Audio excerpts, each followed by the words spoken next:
So just what are those gosh darn variant and Criterion Dungeons? Don't worry, we're here to tell you here on the Carbuncle Chronicle.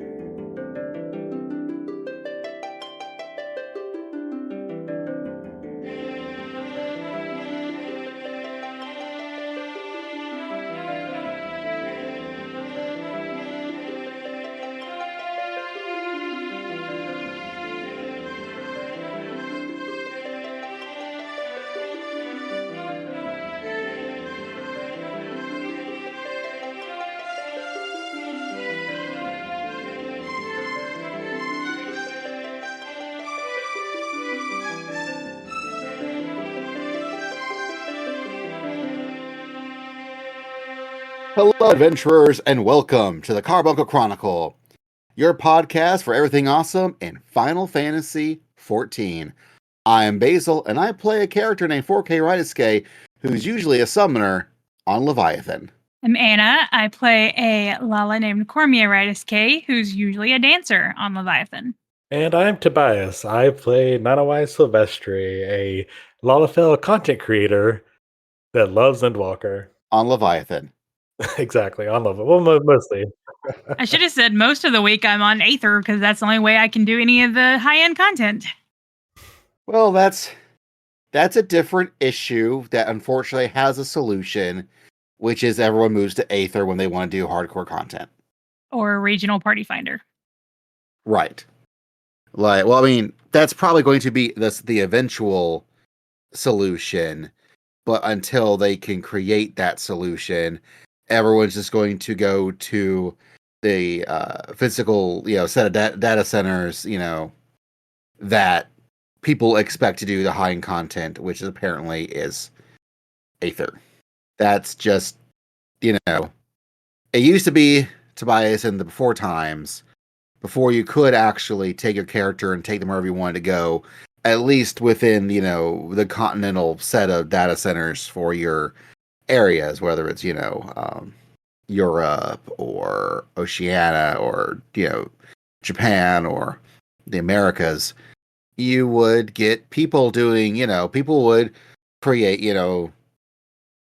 stuff, in each, data center as far as raid groups and things. And you would go to Party Finder if you want to pug it, and it would be contained to where your data center is. Well, now that you can just travel to whatever data center you want, I think this really, really happened with the inclusion of Dynamis, where there was just not a lot of people doing stuff in Dynamis because it's such a new data center that the solution was clearly, we should just go to a different data center because the party finders will be full there.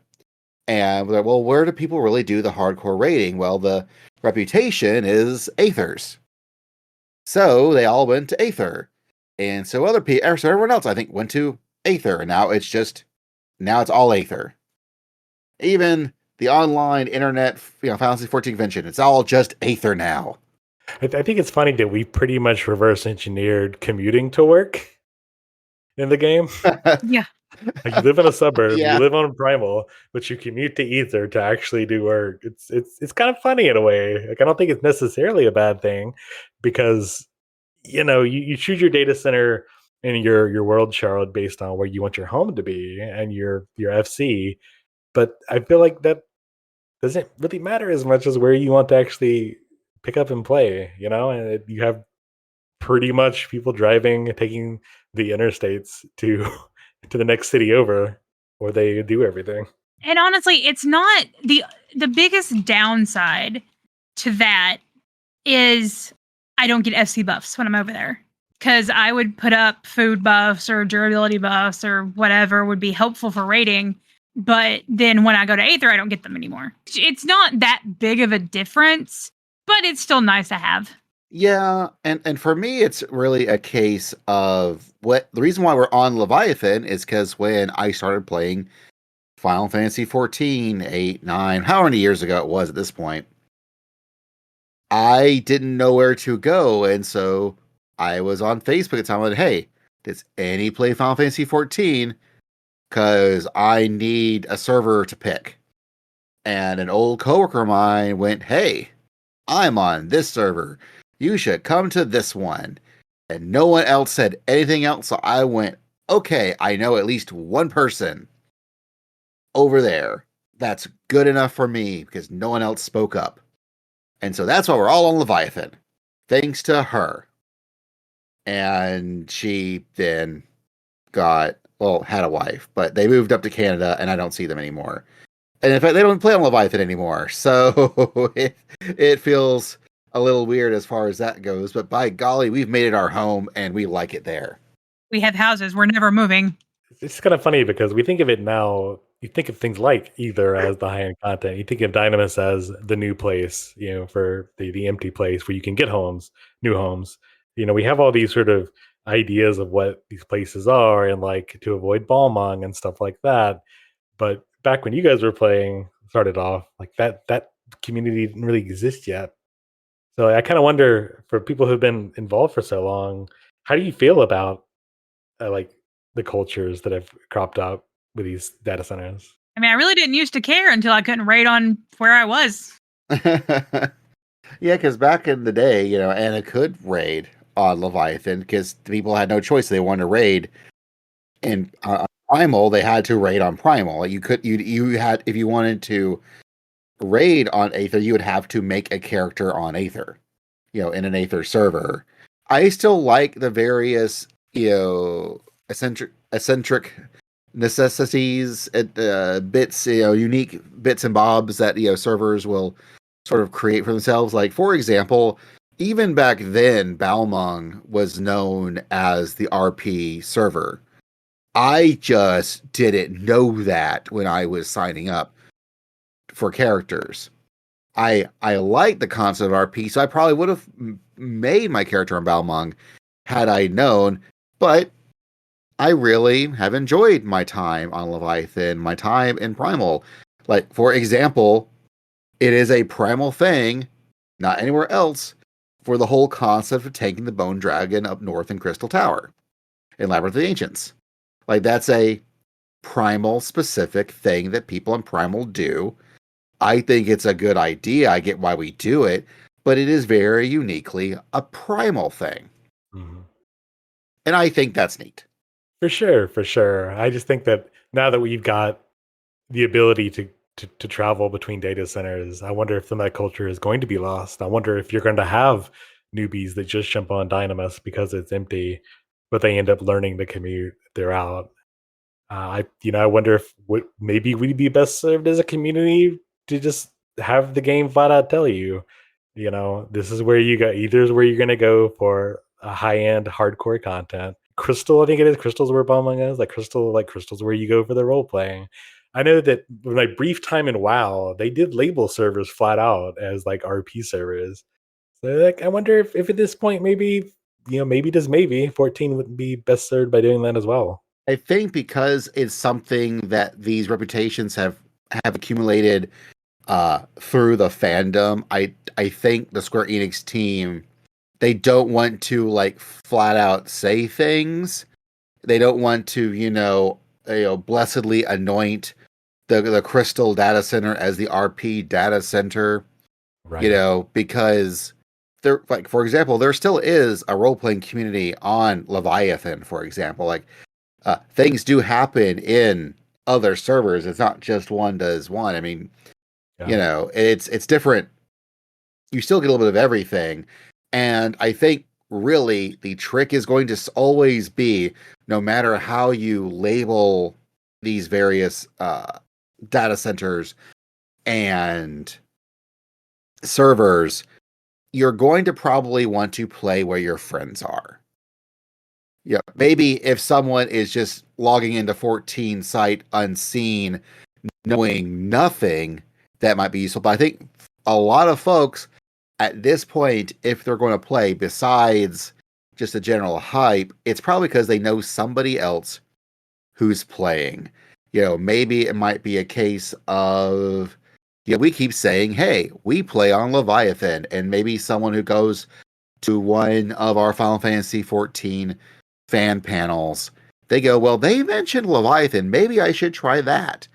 Or Axe the Blood God for them. A lot of them play on Ultros because, Nadia and Vic and other folks were already playing on Ultros. While there's not an Axe the Blood God, free company or anything, because they know that's where people are, they know that there are people there. Yeah, and like we were speaking with a friend this past weekend, they are on Cactar, and they were talking about how much of an influx of people they had when certain streamers started playing the game and joined that server.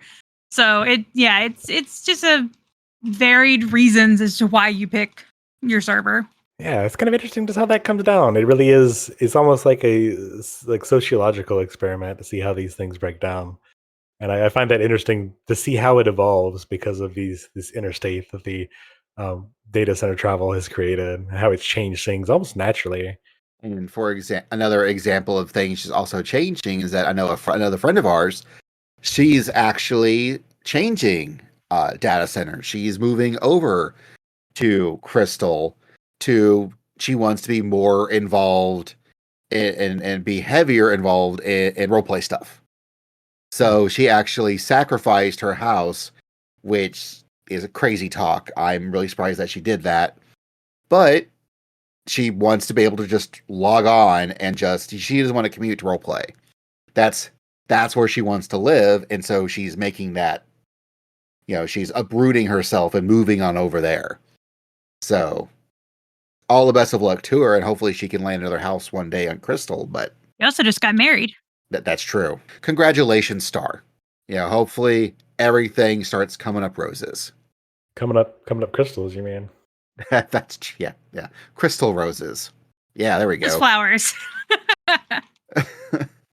So it is funny how Anna mentions, certain streamers, because a lot of the impetus for us to do this particular episode, it is about Variant and Criterion Dungeons, because I think it's a neat, novel, new concept that they introduce in Endwalker. And right now, tonight, as we're recording, it is maintenance before tomorrow, where it'll be 6.5, and we're getting a whole new bevy of stuff to do.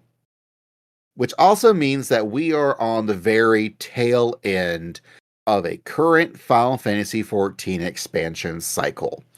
And what that means is that all the, quote, content creators, whether they be streamers or other podcasters, pretty much anyone who is trying to make 14 not just their lifestyle choice, but also their livelihood choice, have all gotten bored playing nonstop 14 for views and subs and what have you, and now they're tired and cranky, and you only hear about how this is a dead game. Yeah, I mean, if you have to do that, like you said, for a living, you have to keep pushing content out, and that type of content isn't always the most accurate. It's just the most sensational, the one, the stuff that gets the clicks. And right now, sort of the overarching psychic idea is that the game's kind of boring now. So of course you have the loud people in the community are going to echo that to get people to click and hear why and agree with them for reasons. So, and for me, it's funny because this happens like clockwork. Like every 2 years, you could probably set a timer to it. Oh yeah. Honestly. But what I find really funny is that in previous expansions, the complaints would be, oh, I hate this relic grind. Why do we have to do this relic grind? Ugh, I hate Eureka. Why do we have to do Eureka? Why do we have to go do all this Eureka stuff? Ugh, I hate Baja. Why does Baja have to be tied to the relic? Why does the relic take so long? Why is it's so monotonous? Why do we have to? And this time it's, why is the relic so easy? Why don't we have Eureka? Yeah, why don't we have Eureka? Why don't we have Baja? And I'm like, oh my god. Come on, y'all. I'm sorry. Oh my gods. Oh my the 12. Oh my Thal's balls. Come on, y'all. It's all right. It's fine. I will say do I miss having a Rika / Baja? I do, kinda. I really enjoy those. I really, really liked Baja. I still need a field note from Baja. I don't want to do it. But I will one day, because guess what? That's still content that I need to finish. Speaking of content I need to finish, man, I got the whole game in front of me. That's true. There's for example, Anna and I, we 14 has been our lifestyle choices. I sort of, so Jeff Kanata on the DLC podcast loves the phrase, you have games that you play and games that you're married to. And there are a lot of games that want to marry you at this point and not just be a game that you play. MMOs have always been a game that you marry. Now, ignore the fact that Yoshida's like, look, y'all, it's okay to see other people. It's fine. Like, we're never going to leave you, so you're welcome to leave whatever you want, and you just come on back when you're ready for us some more. But that said, they're always trying to do new things or, update other things. I remember when we got Eureka, we also got a deep dungeon. And then with Shadowbringers, we did not get a deep dungeon, but we got Baja. We got another exploratory zone. And they said we can't do both at the same time. So with Endwalker, we got the deep dungeon, but not an exploratory zone. But those were both new ideas that they were trying to do to add more things that just weren't more dungeons or 8-person, trials or raids or another 24-person raid. Like, they were trying different types of content, different challenging ideas that could be more hardcore, they could be more casual. They're always trying to implement new ideas. They're always trying to push something, because if they do the exact same thing over and over again all the time, people are going to truly get bored. Well, I'm thinking that, isn't like the general theme for 14 since 2.0 the fact that they want to try new things? Because I seem to recall a time when they didn't want to try anything new. And oh, wait, that was 1.0 when they just wanted to copy the success of Final Fantasy XI. That really didn't work out, did it? That was kind of a boring mess. And there are a lot of things wrong with 1.0. And let's see, when they brought in people that played other games, like World of Warcraft, for instance, games that were not just Final Fantasy XI, it turns out that ARR was pretty good. And if you play the game, like me, if you played in a very short period of time and you can see the evolution of things like mechanics over time and see how things evolved, you can see pretty apparently that the way the game has changed from 2.0 to 6.4, there have been huge quality of life jumps, some of which come from obvious things and some of which comes from playing other games and taking mechanics from other games that are not always even MMOs. I mean, hell, when I describe the way this game plays to people, I say that, you have the visual novel stuff, and then when you get into combat, you're pretty much playing Rock Band and DDR at the same time. That's how 14 Mechanics plays. Like, it's almost like a rhythm game. And if you'd have told me that MMOs were a rhythm game, I would have played this game way back in 2013. Heck yeah. But no one told me that. It wasn't only until I discovered Mid-Stormblood, where I'm banging out my rotation, and I'm like, wait, this is just like playing Guitar Hero. Like, I'm there's a beat and I'm playing notes to the beat, and oh wait, I'm dancing around on the stage. Like, this is so drastically different than it was even from FF11, and this is a game that's built on change, and some of the change isn't going to hit. They have filtered stuff out. There have been, PvP modes and stuff that they've taken out over time, and whether or not that's a good thing, whether or not they should bring it back, you're not always going to have good stuff all the time. If we just repeated another Baja 2.0, and then in Dawntrail we had Baja 3.0, people would get tired of these exploratory zones pretty quick. So I'm glad that we have variant stuff because it's so different. Yeah, I mean, look at Diadem. It took 3 iterations for it to become something usable. And while it's not, while it may not be the most hoppin' content, we know people that go in there and gather for hours to make money, to level, to get the achievements. Like people, if people are interested in it, like the content will get people can always find content. I've been playing for 9 years. There's still so much content that I need to do. And I play this game all the time. Now, granted, I'm one of the weird people. When I get bored, I make another character. I don't go play other games all the time. Like, and I do sometimes, but this has been the only MMO I've ever played.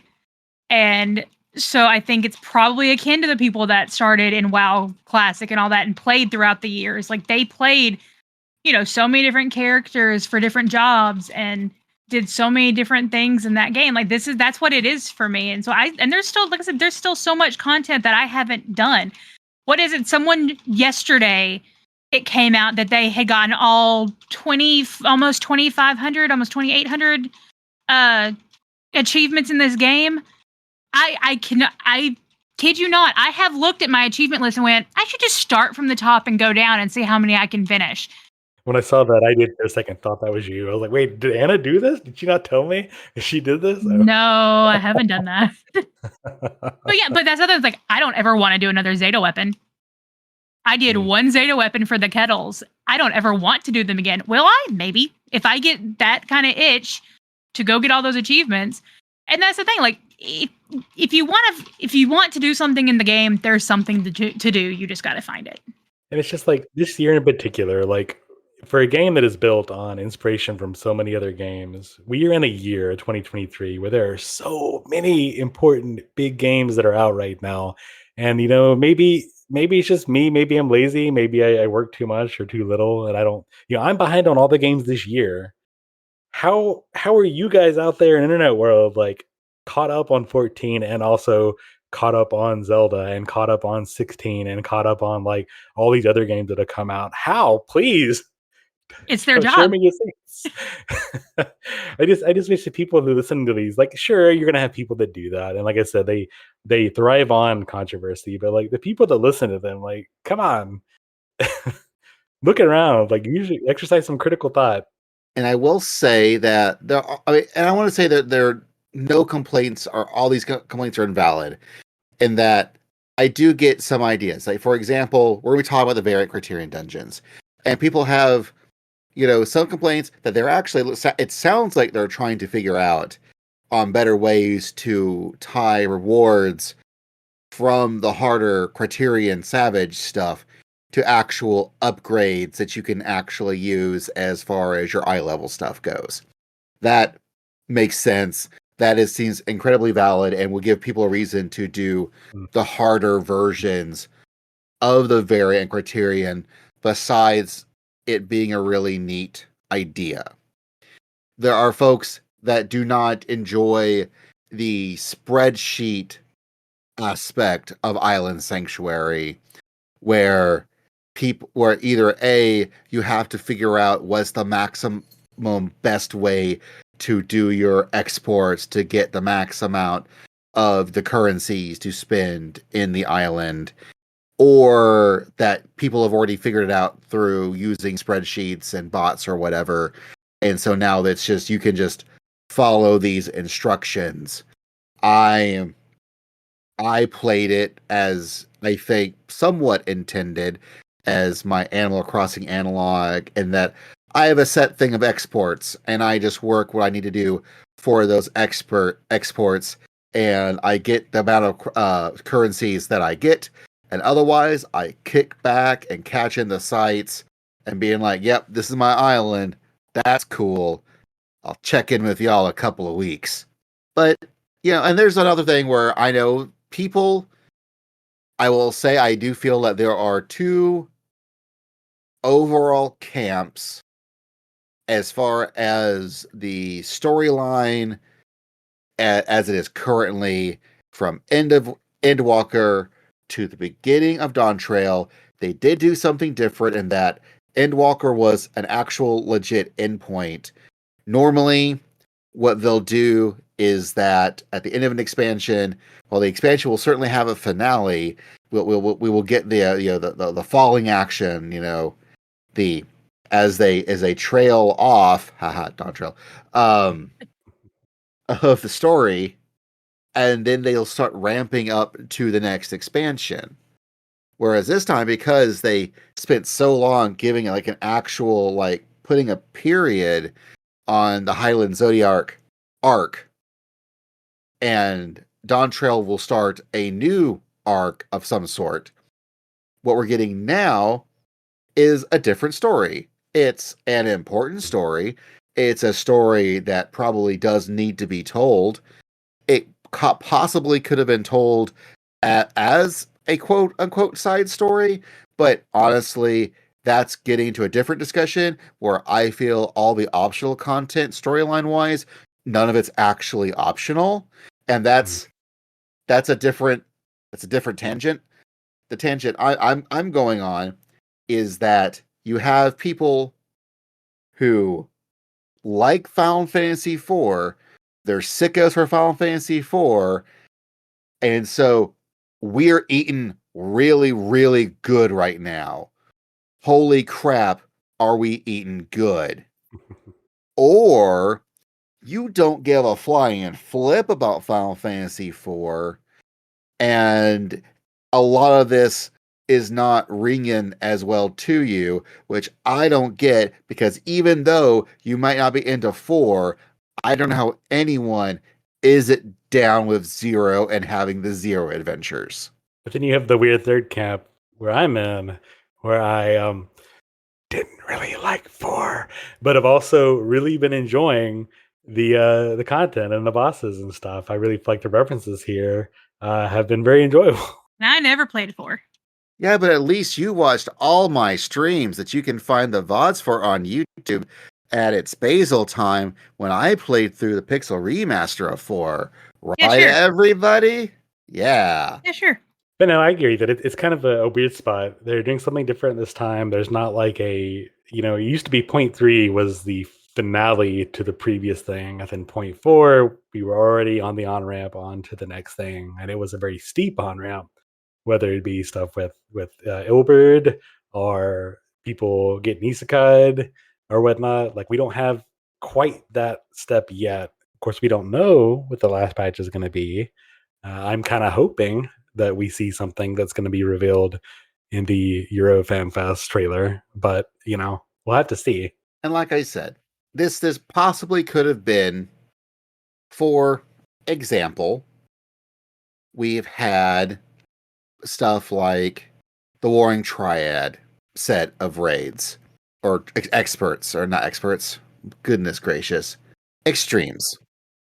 Trials, extremes. Like we had a set of those, or the weapon series that we had in Shadowbringers, or the 4 lords that we got in Stormblood, which told their own side story. But I think all those stories are important to have, and do in fact have ramifications and things that you kind of want to know going into other content. You're best served to have done that content. And shoot, there's stuff, like for example, there is stuff that happened in the Evilise raids, and that stuff that actually have really important ramifications for learning new things that we learned in the current set of Pandemonium raid story and that storyline. Like there is stuff in one that absolutely connects to the other, and everything. Like 14 is an incredibly dense lore and tapestry of storylines that are all interwoven and intersect with one another in ways, and with lore drops where in places you would not even expect. Looking at you, Hildebrand stuff for this Endwalker, like there are things that are just interconnected, and I feel that all of these stories are important, And you need to be playing all of these to get a really good comprehensive understanding of what's going on. Like another example, the Four Lords and stuff that you've learned happening also through Stormblood. One of the big things in the Mount Roncon stuff is the concept of objects can not only carry energies with them and become artifacts and enchanted and whatnot, but they can also become cursed, and and have a life of their own, but not in a good way. And that is something that you learned in Stormblood, but especially with the Four Lords trial series. And it's once again perkling up here in our variant dungeons and Criterion Dungeons in the lore for that. And you could do the Mount Roncon stuff, and they do explain things. But if you really wanted a good, real comprehensive understanding of what's going on, you're like, oh wait, I remember this. They mentioned this in this plot line back here. So it's good. It's good to eat your vegetables, I guess is what I'm saying. I mean, a lot of the FF4 stuff reminds me a lot of the Omega raids that were themselves just a whole bunch of fun references there. But imagine playing everything past Stormblood without knowing about Omega. Like you can't do it. Why is this chicken walking around with a robot? Exactly. It's so crucial to understanding the twinning and the Omicron base and the stuff after. How many remixes have we got of Escape now or Escape, whatever? Like there's like 4 different versions in the game itself. Like I can't. They really need to make Omega mandatory. I'm gonna say it. They need to make each series mandatory. Imagine going through Shadowbringers and having not done Alexander. Exactly. Imagine playing this game and not doing Eden. Come on. I can say that about like every optional content. It's like it's optional, but it's not really optional. And they've even said that there will be stuff that you will see happen that you will only see happen if you've in the current and the upcoming patch storyline stuff for Growing Light. There will at least be some things that'll happen, but only if you have played through Eden. Oh, really? Oh, that makes sense because we're going to where we're going. Okay. That's right. I don't want to go into it, but I can't wait because I'm glad we're going to there, and I'm glad that certain people will have certain sort of firearms. Certain things will have a certain type of weaponry. So we'll say. So that really brings us to the actual topic of all. Again, they're trying all these different things, and all these storylines intersect. Yeah, I guess I just want to like one sort of final. I just want to like kind of drop a thing before we move on in particular. Like, I get it. Toxic positivity is a thing too. Like, I don't want to say like you can't complain. I don't think that's what any of us are saying. That like you can't be critical of this game. Naturally, just realize that it's just kind of funny that everyone started complaining at the same time, and that sort of dominated the conversation for the past few weeks. It's like, complain about it. You don't have to like everything in Endwalker or this game as a whole. But just think critically about it. Think honestly. 2 years ago, we were at the pinnacle of this game. Like the game was on fire. Everyone was excited about the amount of people that were coming in, the fact that the servers had to shut down because they were too popular. Yoshi P suffering from success meme, like I brought up a few times. Like that was just like a year and a half ago. Like, come on, guys. We can have a lull and stuff now that they're preparing not only an expansion, but the graphics update and new types of content as well. So just I don't know. Use a little bit of critical thinking there, and enjoy what you enjoy, and focus on that more so than anything else. Amen. And give us a rival wings roulette. Yeah, just, for Denmo.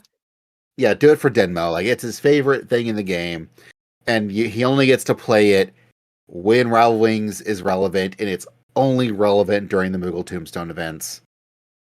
It would be it's a cool PvP mode that more people should play, and they would just give us a damn roulette with some tombstones attached. More people would do them just like they do Frontline. And speaking of content that needs a roulette, I mean, it's getting there. You know, the variant and Criterion Dungeons possibly could they keep going on. Like they've said, they're gonna keep making them in the new expansion. So they're not going away because I think they are having fun. They might be having more fun making them than people are having fun playing them. I think they're still fun to play. So we're going to take a musical break, and then we're going to come back and we're going to talk about what in the world are we talking about with Variant and Criterion Dungeons.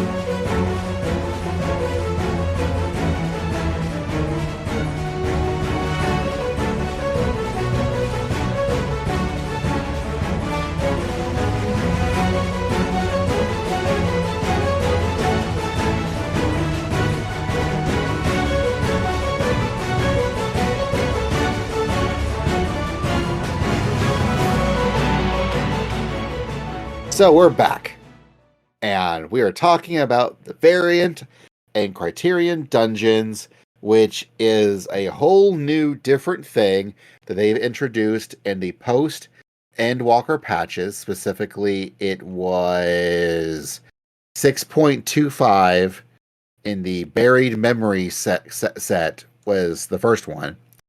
And they are what a Variant Dungeon is a level 90 variable difficulty dungeon intended for 1 to 4 players. They are considered quote unquote normal content in that anyone should be able to play through and beat, but there is of course some skill, but not like the level of skill required for like an extreme or savage or whatnot. Or variant dungeon. That vastly changes in Criterion and Criterion Savage. But yeah, it's very specifically talking about variant dungeons. Mostly because, again, you can play 1 to 4 players, and the enemy strength will be adjusted depending on the number of players. There are no roll restrictions. They actually have some variant actions that you can choose and change up. So, like, for example, when I was going through last night, trying out Mount Roncon as a summoner, I had the variant Cure and I think the variant Rampart. So that way I could take less damage on occasion and heal myself. Whereas I go in as a warrior and I don't use any of it. Well, as a paladin, I still do use the DPS one, the one that hits a dot over time, just to do extra damage. Usually pop that alongside my Circleless Corn, so it does, double dot. So, yeah. And you can technically, I think, even when you're not in combat, you can actually swap out what job you are to another job. So say if you decided, I'm going to do Bard for a bit. Nope. I'm doing this as Warrior. You can still swap into Warrior while you're doing a variant dungeon. Are you sure? I thought I tried that once and it didn't work. From what I understood, you could do it, but you will get a 30-second cooldown before you can use your actions. Gotcha. And again, it has to be while like combat's like not happening. So maybe. So like in treasure maps. Yes. Yeah, like in treasure maps. I think that's exactly how it works. That's exactly how I learned I could do that, and also learned the hard way about the 30-second cooldown. Just this past week, I was like, we have 2 tanks. I'll switch to something else. Wait, how come I can't shoot? This Mashida's gun won't shoot. Oh, wait, there's a cooldown. Oh, no. Luckily, nobody noticed. Well, back in the day, when we were younger, when you changed to anything, when you weren't in a sanctuary, that's how it would work. Like, you would be in the overworld, just doing whatever, and you swapped your job and to do something else. And you'd be stuck with a cooldown because you weren't in a sanctuary. They eventually changed that. But that aspect still lives inside a treasure map dungeon or in a variant dungeon. You can queue in these things as solo. You can make a pre-made. You can do matchmaking. So there are multiple ways that you can enjoy the variant side of dungeons, either by yourself or with friends or with randos or a mix or whatever. The other neat thing about variant dungeons is that it's branching, where you can choose different paths and you can choose different things while you're on a path, and this will change your route. It will change aspects of boss encounters that you end up fighting, and there are actual multiple like storyline bits that you can unlock by taking these various paths and doing these variant things. And as of right now, we've only had 2 of these, and there's been 12 paths each. And so they're really fun. I usually I am not the best at just going and playing and figuring it out. I like having a guide, but I still find it fun. And I know for several folks, the fun they found in doing variant dungeons is figuring out the differences, reading the various lore bits that you get by unlocking the various 12 entries for each one, and using what's in those entries to get them ideas of what to do, different things when in the variant to unlock other entries.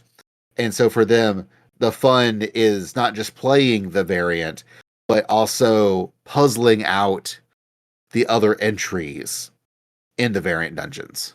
Okay, I think for the first one, I'd gone through and did all the obvious answers, and when I logged out last night, I just kind of skimmed a guide of sort of what some of the other things you would do, and some of the options seem pretty far out there. So maybe when I jump back in later this week, I'm going to read through the journal entries I've got to see if I can't glean some for myself. Yeah, I know I know at least some, especially for example, I think some folks in the Blood God Discord.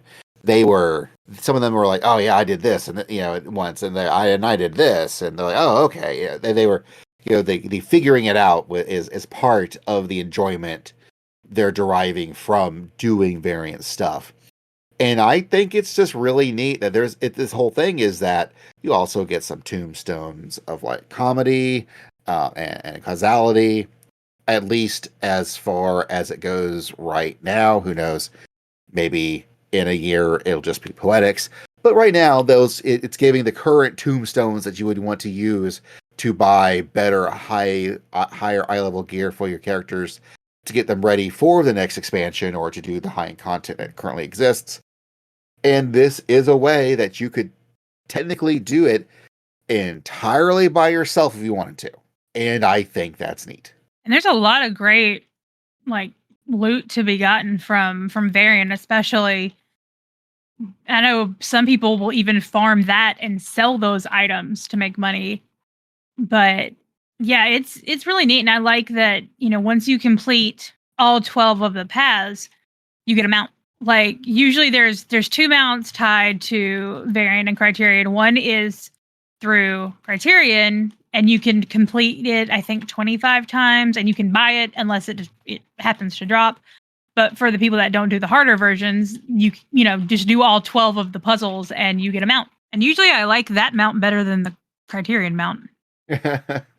And again, yeah, and you're right. There's also currently each set of variants has a different glam set, an outfit of the various pieces of like for example, they put the noir outfit. So if you want to look like a cool Spy Family guy, you'll get like the cool hat and the trench coat and the shoes and the pants and stuff you get the tokens from doing the Sully Subterrane. And then they have a cool like Far Eastern, Japanese outfit from doing Mount Roncon. There's also, I know, especially for Mount Roncon, there's also some like orchestrations, and there's also some emotes that you can get between the two. There's at least 3 minions. Yeah, so like there's a parasol. Yeah, there's stuff. You can get cool stuff from running these variant dungeons.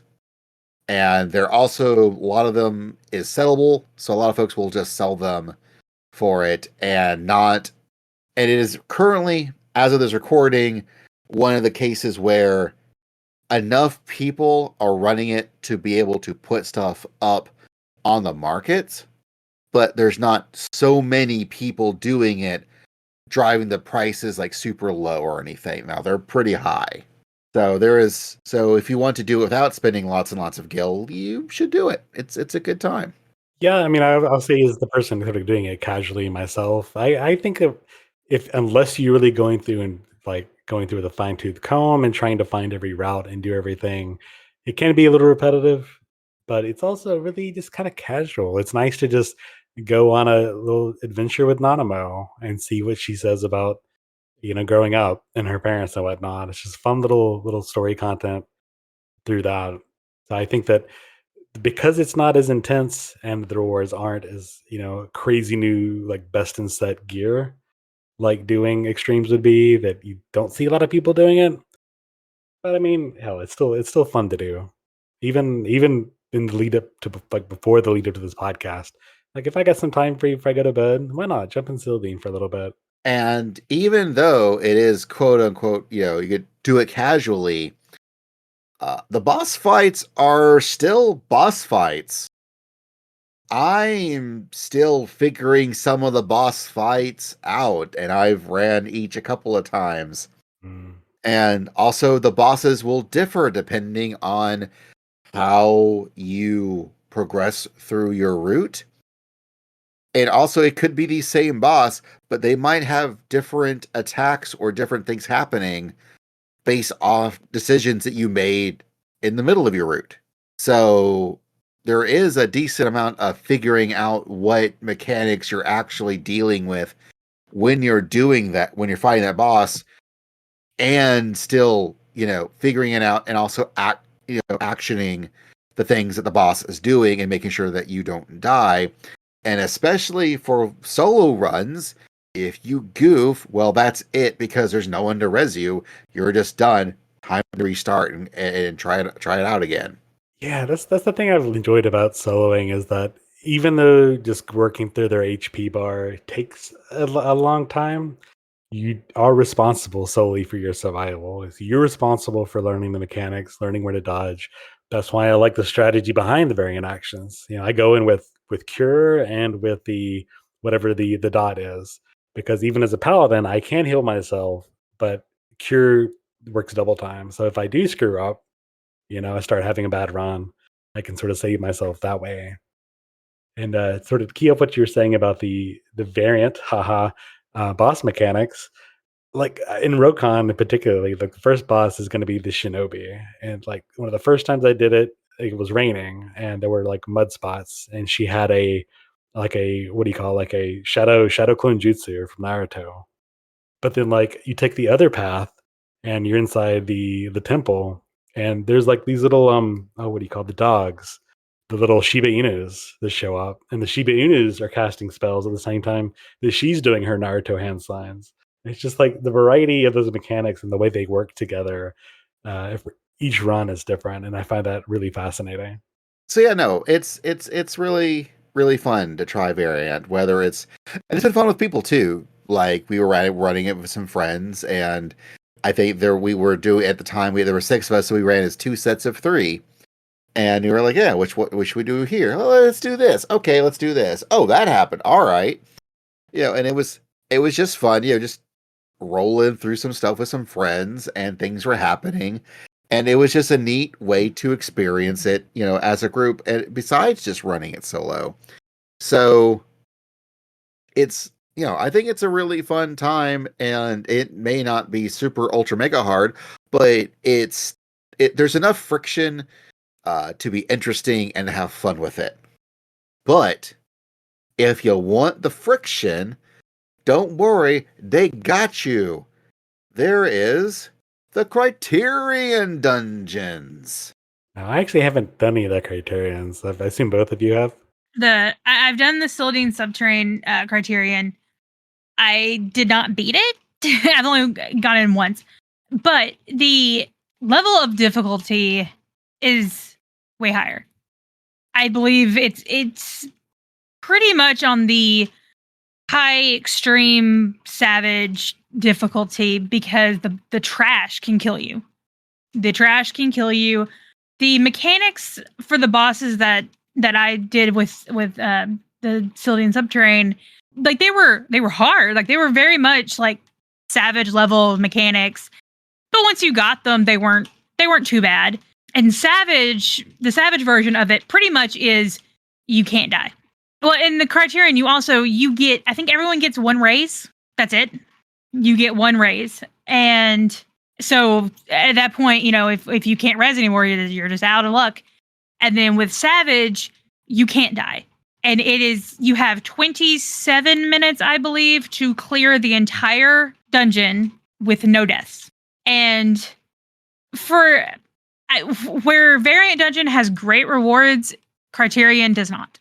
And that has been a very, very highly vocalized feedback and I believe that they are listening because they've mentioned some of the reward structure changes for Allo Island coming in 6.55 or 6.51. I think it's 6.51.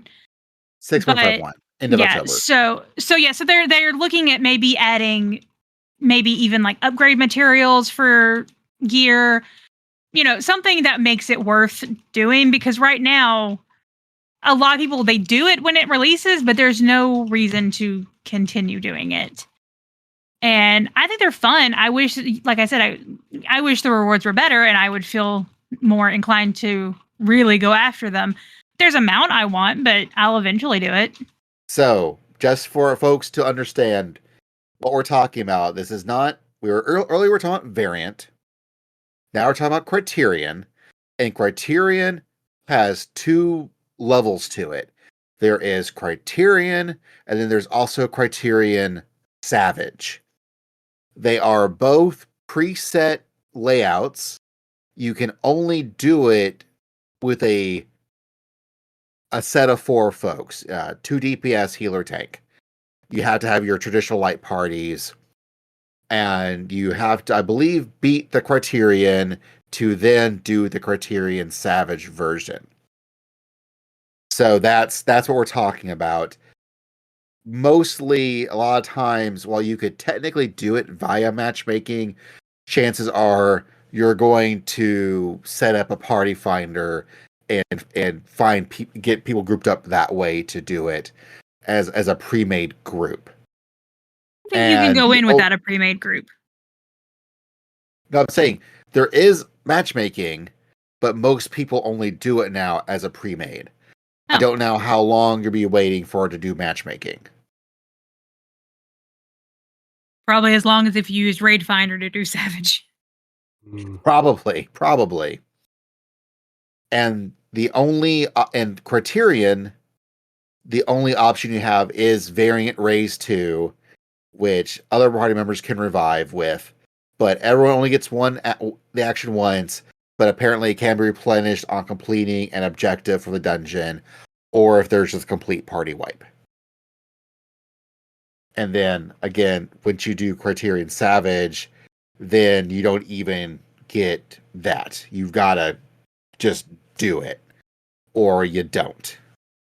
And one difference between Criterion and Savage is Criterion, if you have a party wipe, you just go back to the beginning and, keep going like you do a normal dungeon. Savage, you wipe, you're done. So yeah, Wow. it's rough. But that is what you're signing up for. It is.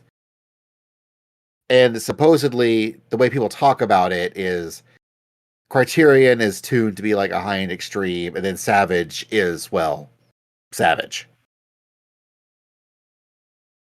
And I do understand the concept of you are doing a Savage, even if it's a 4-person Savage content, it's still Savage, it's still high-end stuff.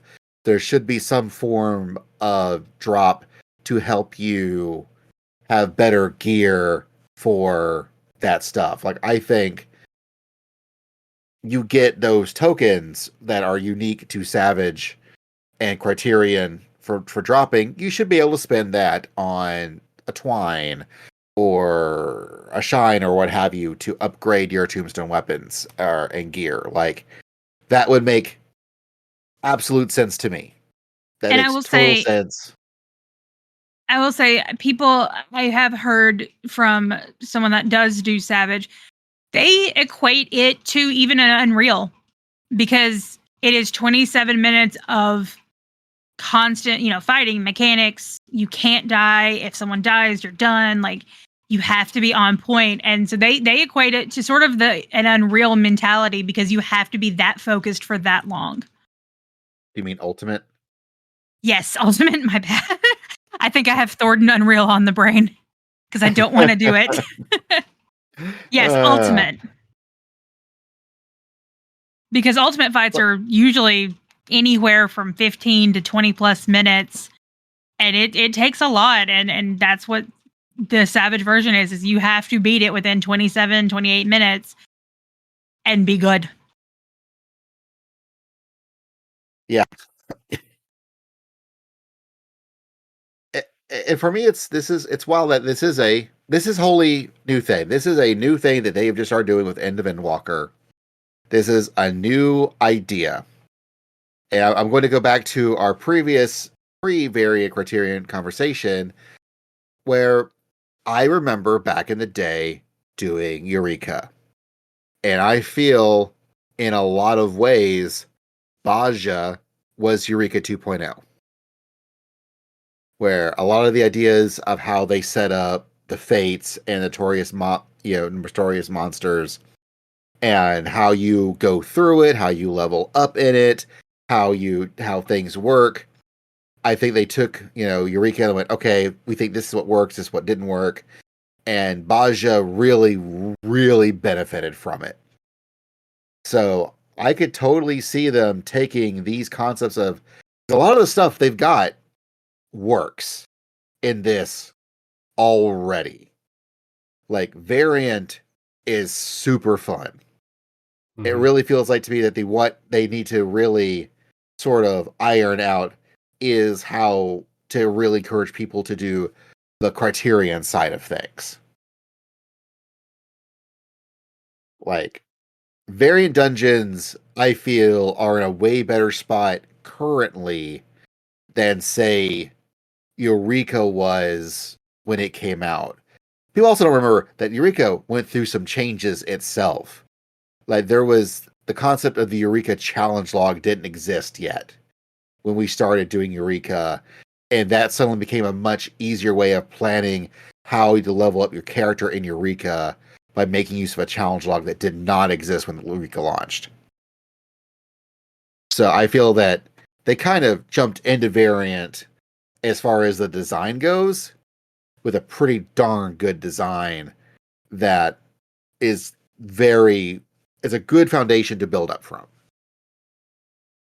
Yeah, absolutely.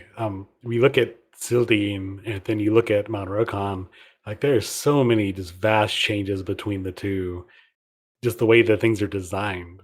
And even if you look at like encounter design, like even just those two, the changes that we've seen between those two is vast enough that I'm sure when we get to Alo Alo Island tomorrow, that we're going to continue to see pretty big changes with that.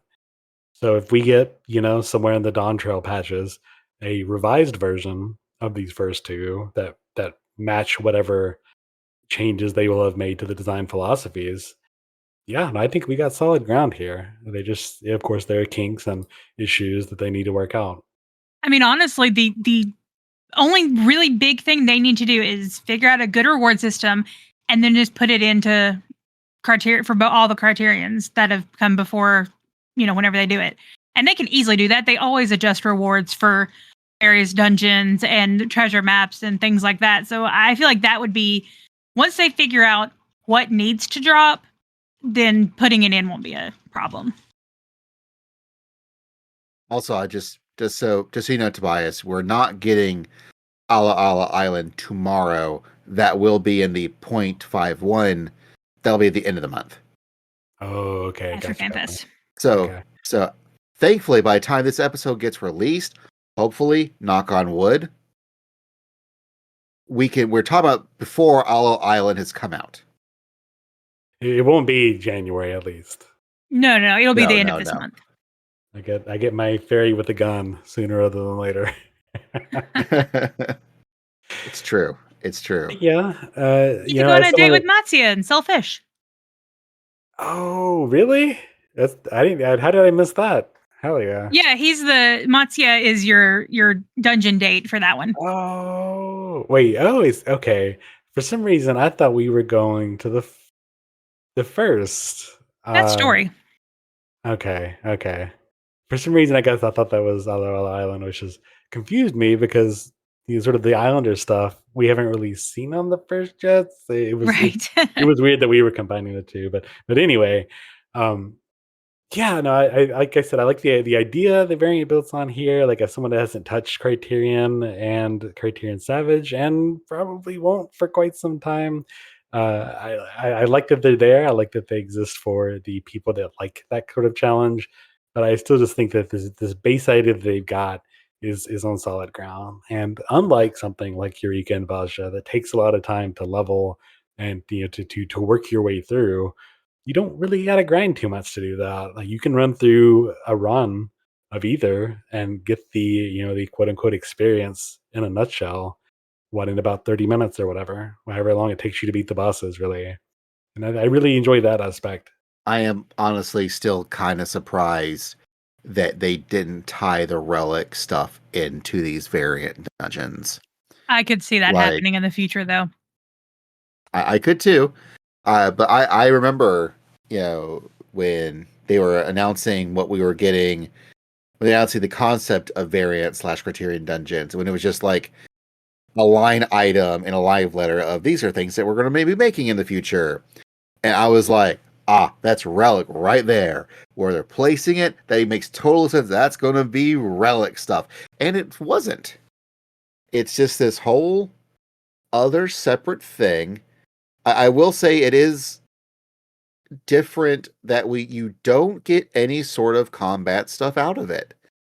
Because even, for example, deep dungeons, if you went through the full deep dungeon and you got enough of the stuff that powers up your weapon, you could technically turn that in to get a decent-ish weapon that you could use that's better than if you're just doing like just the basic, crafted, or even I think even a tombstone weapon before you upgrade it.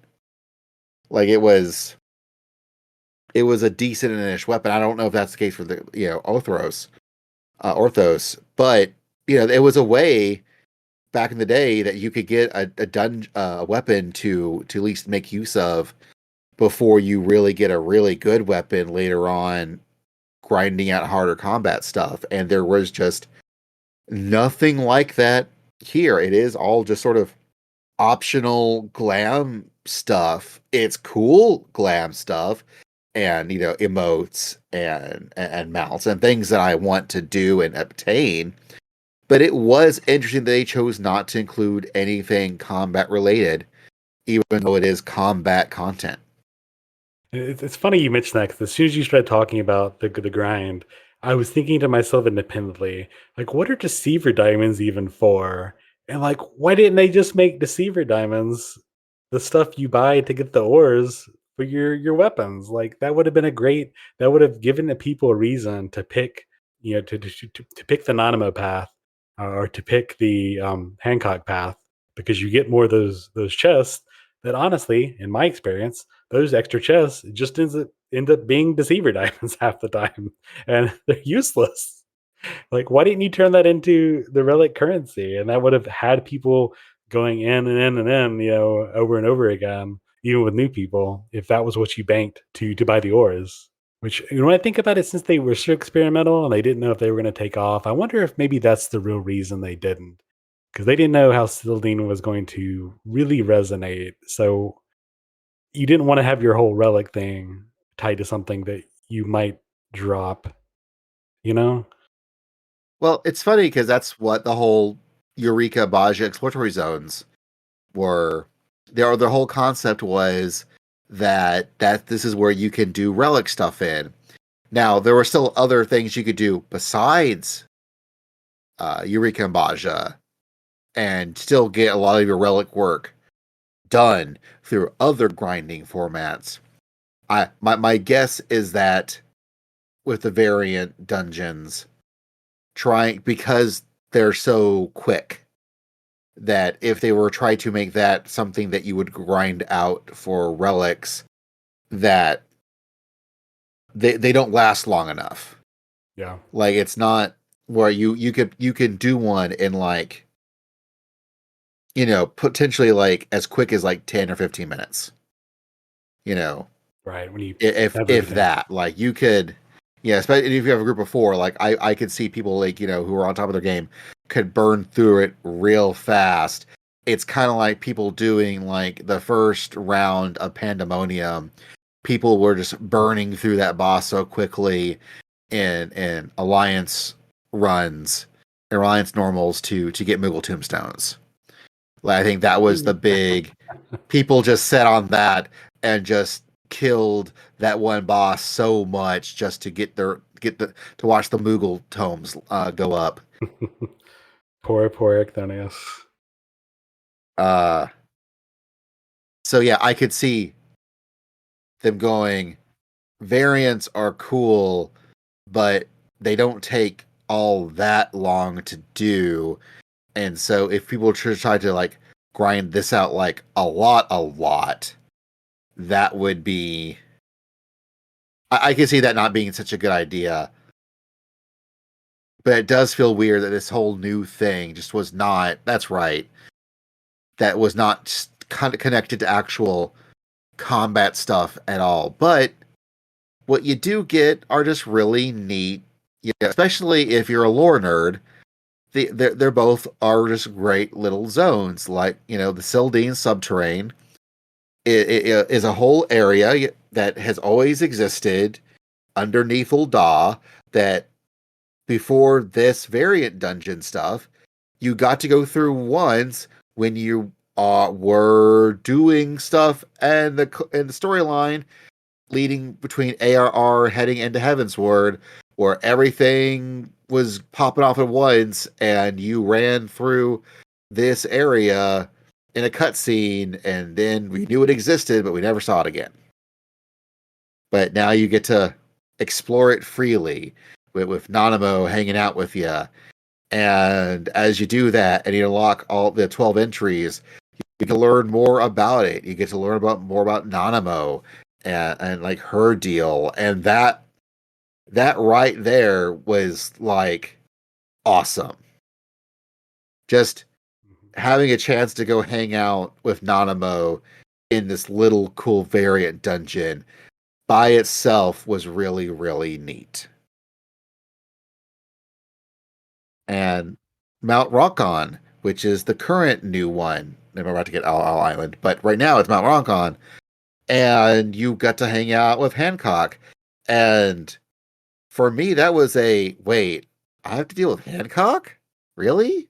Well, to be honest, Him? I would have But- said the same thing if we hadn't.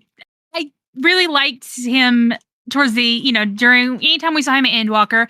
Also, during the Tataru quests, you get to interact with him for part of it, and he really grew on me then. So getting to do this with him was actually more fun than I think it would have been if I hadn't done the Tataru quest before then.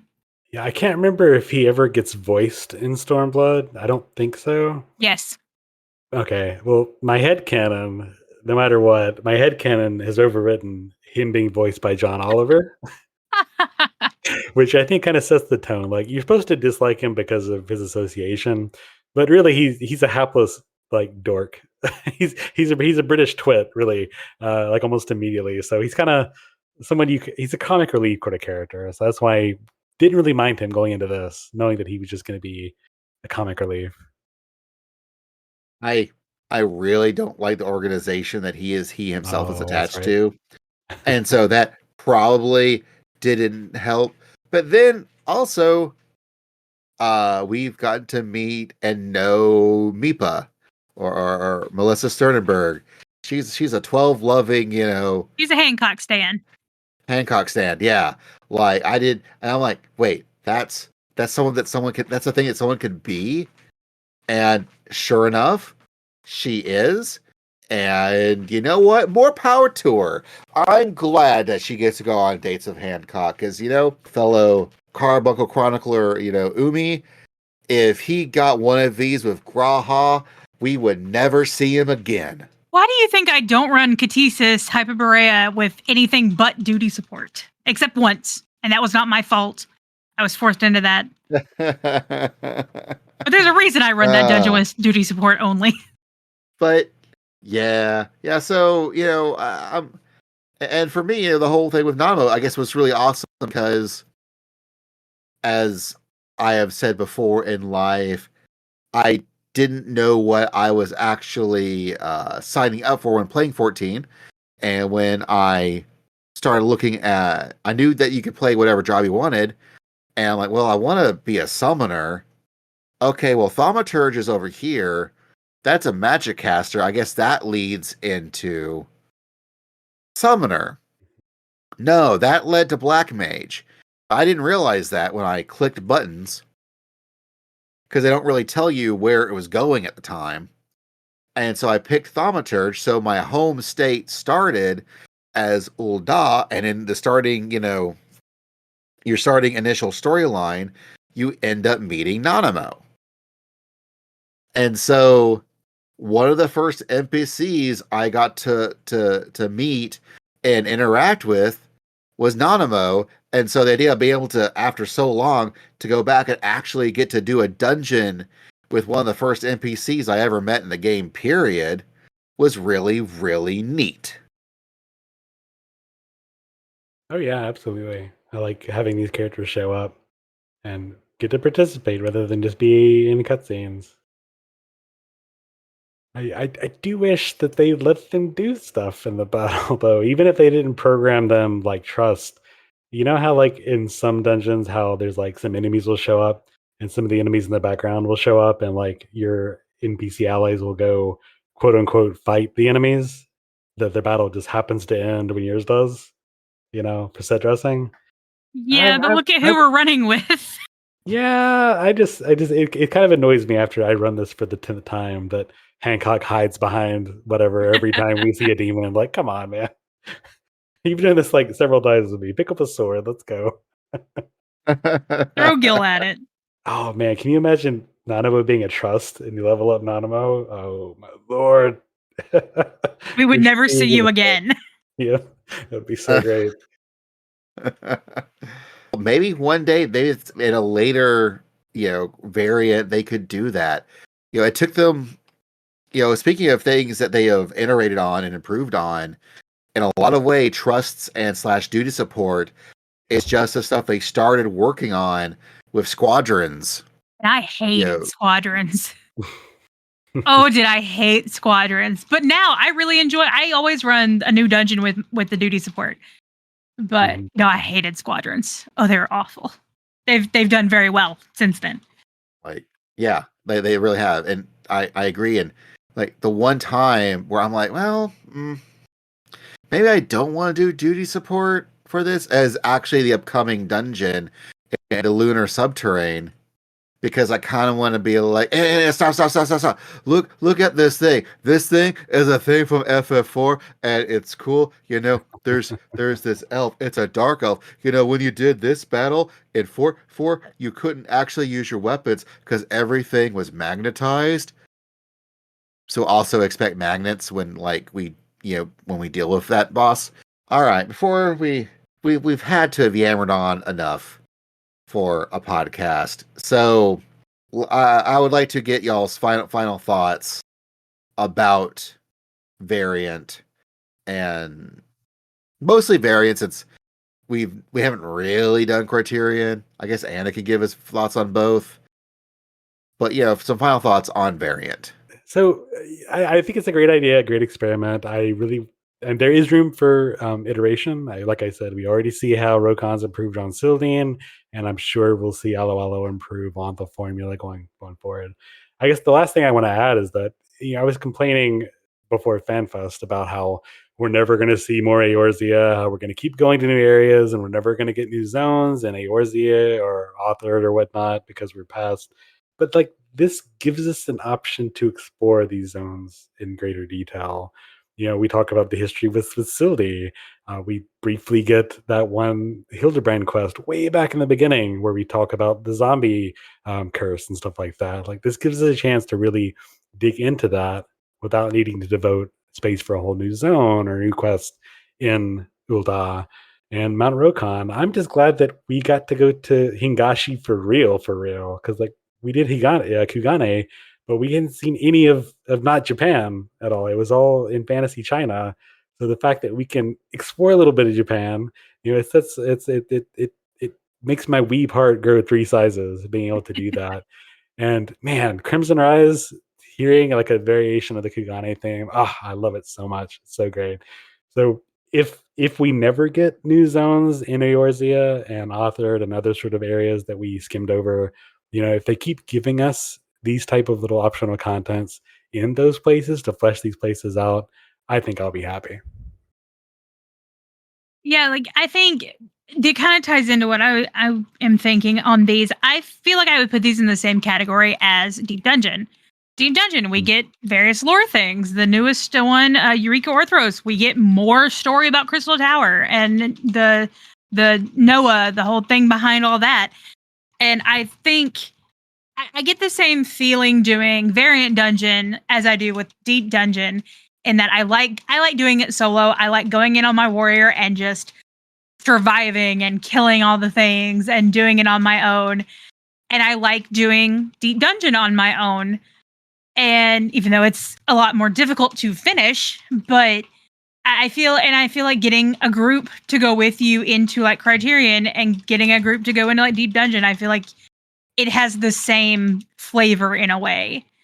And again, like you said, it explores areas without giving us a whole new zone. It explores different areas of places that we know and gives us more lore and story behind it.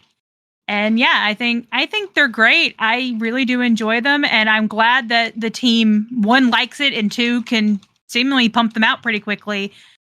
And I feel like it's giving us a lot. It's a fun way for them to try out mechanics before putting them in like bigger things. Yeah, I think I agree with both of your sentiments, like 100%. You mentioned new mechanics. I was doing Silding last night, and where you do the Amalja Priest, I think, where he does the line AoEs, but he uses them on teleport lines. So like have to see what the teleports are, and you can also get teleported if you stand in there. Something I learned the hard way.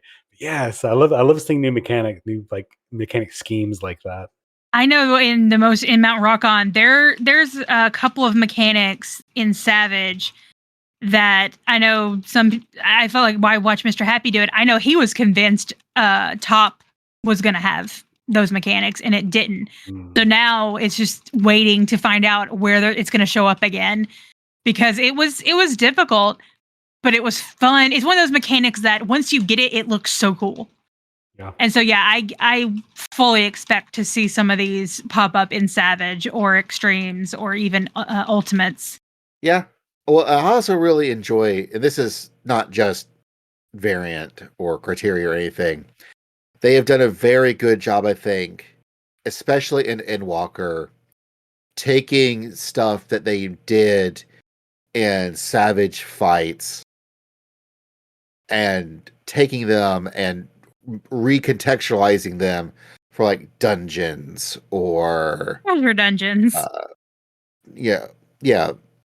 Different things of like things, even in treasure maps and variants and just the normal dungeons and whatnot. They've taken stuff that was like, super hardcore mechanics and then refigured out ways to make them not quite so hardcore, but recognizable if you've done them. Like, oh, I know what this is. But that also then will prepare you for, say, whenever next year when we get Dawntrail. And suddenly we're all level 100, and maybe we want to go try some level 90 savages just to try them. Or even, level 80 savage stuff, now that we've got a nice big buffer that if everything won't just one-shot us if we goof it up. There's still a little bit of friction, but not a lot of friction. But you'll be able to see, oh, wait, I remember seeing that in the dungeon. Okay, this is just a slightly more complicated version of that. All right, cool. I've now seen it before, so it's easier to wrap my head around. So it works like both ways. If you did the hard stuff initially, you see the easier versions, you already know what to do. Or you did the easier versions, so now you have like something to stand on and understand when you then tackle the harder versions of it. And I love how they've been figuring out ways of figuring out how to, how content is now talking to each other, as it were. And Absolutely. I'm just really glad that they're willing to take risks. Like, this game's been going on for now 10 years. It's getting yet another expansion, and they're not done. They're still trying to think of new, cool ways to do stuff and iterate on it and make things better. And they're not done. That we are about to have as many expansions for 14 as they got, period, in FF11. And it's just nice to know that even though this game has ran as long and has gotten just as much theoretical content expansion-wise as the previous MMO, they're not just like throwing it out to pasture, and maybe in a few years we'll see like, a Final Fantasy 18 or something. No, they're like 14 is still going strong. They're still trying new stuff. They're still investing the time and the effort to make it like the coolest MMO around, and God's bless them, and I hope that they can continue to do so. Absolutely. And one thing is, like, like we said, this is not a perfect game. The devs learn by listening to us. And if you have an issue with the game, go to the forums and politely and nicely express what you do not enjoy. Express what you think might be a good solution. They do read it. They do look at that, and they try to make you can't make everyone happy, but they do their best to do what's best for the game and what's best for the players. And they've not really ever let us down in that aspect. So yeah, if you have something that you don't like about it that you think would be a good change, go to the forums, let them know. Don't be mean about it. Just be civil, and who knows, maybe in a future live letter there's going to be some quality of life change that you helped, get out there. Now, when you say the official forums, you mean Reddit, right? No, the Lodestone. The Lodestone forums. Not that they don't see stuff on Reddit, but the Lodestone forum. I thought the official forum is X.com. They renamed it to X recently, right? Oh, gosh. No, don't even go there at all. No. Look, what I'm going to say, though, if you got to complain about it, if you just got to rant about it, if you got to get on your own podcast, you're like, oh, this game is dead. Oh, this game is such crap. You know what? Cool. You know what? Tell them what you could say on your podcast. You know what? Basil said I'm allowed to do that. Basil from the Carbuncle Chronicle that you can find at carbunclechronicle.com said that I could complain about it. So I'm going to do it. Thank you, Basil, at the carbunclechronicle.com. Yes, does that mean I'm just chilling to say I want you on your podcast to mention any of my podcast? Abso-frickin-lutely. That's right, because that's what you're listening to right now. The Carbuncle the Carbuncle Chronicle, your podcast for everything awesome in Final Fantasy XIV. Thank you to both Anna and Tobias for yammering along with me about things. This episode is also edited by Anna, which is because she's awesome, great, and amazing, and I love her. And the theme song for the Awesome Cast was done by DJ Inabito. You can find his stuff at djunior.com. He's also great, and I love him, but not as much as I love Anna, who also took his song and recontextualized it and Final Fantasy up all nice and pretty for this show. You can find our website, again, at carbunclechronicle.com, or on the AwesomeCast website, because technically that's what it leads to, at awesomecast.com. From there, you can find all sorts of things, like, for example, our YouTube channels, where we have YouTube channels for the AwesomeCast and Carbuncle Chronicle, and usually a few days we remember that, oh, right, we should put these episodes up on YouTube. They get up on YouTube. And you should totally like and ring bells and subscribe and all the YouTube things. We also do have a Patreon. So if you really do like our stuff and want to throw us some money to say, hey, you keep on doing this stuff, here's some monetary support to help you get you there, be super appreciated. We also do, while I don't have a Carbuncle Chronicle branded Discord, we do have the Awesome Cast Discord, and it's got a Final Fantasy XIV thread in there, so it's pretty much the same place, as far as I'm concerned. You can check that out as well. Again, the links are all on the website. And finally, leave us, not finally, but finally for the Awesome Cast Chronicle specific stuff, leave us reviews on either Apple Podcasts or Spotify, what have you.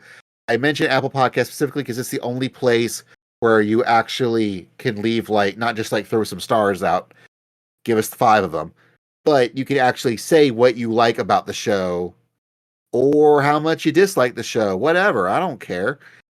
As long as you put the 5 stars, you can say whatever you want in the Apple Podcast review section. Anyways, you can also find this podcast on various social media platforms like Twitter, I guess, but we're also on the Blue Skies now. You can find the Carbuncle Chronicle on Blue Sky, carbunclechronicle.com. Mine is at itsbasiltime.com. And I believe Anna's is the Angel Darkfire, but the middle A is missing, .bluesky.com or whatever, or .social, whatever that is. And Tobias is rTobias at the Blue Sky stuff. That for people who don't have their own unique domain names as their name. That. Did I get both of y'all's right? That is I think correct. so. You can search for it, I'm sure. You should be able to find it. Oh yeah. Also, while the Chronicle does not have a dedicated Twitch, I do at its basal time. Anna also has one whenever she uses it at Angel Darkfire with the middle A is missing. And Tobias, what is your Twitch channel now? Rev Tobias, REVTOBIAZ. Just search for me there. You should be able to find me pretty easily. So yeah, I think that is all the things. And did I miss anything?